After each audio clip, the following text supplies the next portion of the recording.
ये बताना कि क्या इंडियन लॉ में एक माइनर चाहे जो गलती कर ले उसे कोई पनिशमेंट नहीं मिलेगी। तो रिसेंटली एक माइनर के रैश और नेग्लिजेंट ड्राइविंग की वजह से 2 लोगों की मौत हो गई। बहुत लोगों का कहना ये है कि वो माइनर ड्रंक था, ड्राइविंग एज का नहीं था, इसके बावजूद हाई स्पीड में 4 व्हीलर गाड़ी चला रहा था, जिस वजह से ये एक्सीडेंट हुआ। अब क्योंकि ये ड्राइवर 17 साल का था, इसलिए उसे जुवेनाइल जस्टिस एक्ट के अंदर ट्राई किया जाएगा। पर सवाल फिर से यही उठता है कि क्या एक माइनर चाहे जो गलती कर ले उसे कोई सजा नहीं मिलेगी?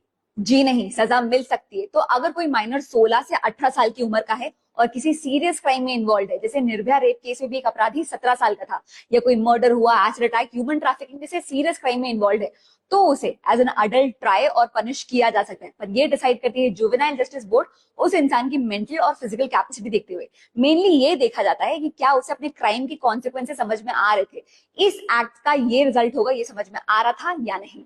अब इस केस में माइनर को डेथ बाय नेग्लिजेंस के अंदर बुक किया गया, जिसकी सजा है 2 साल की जेल।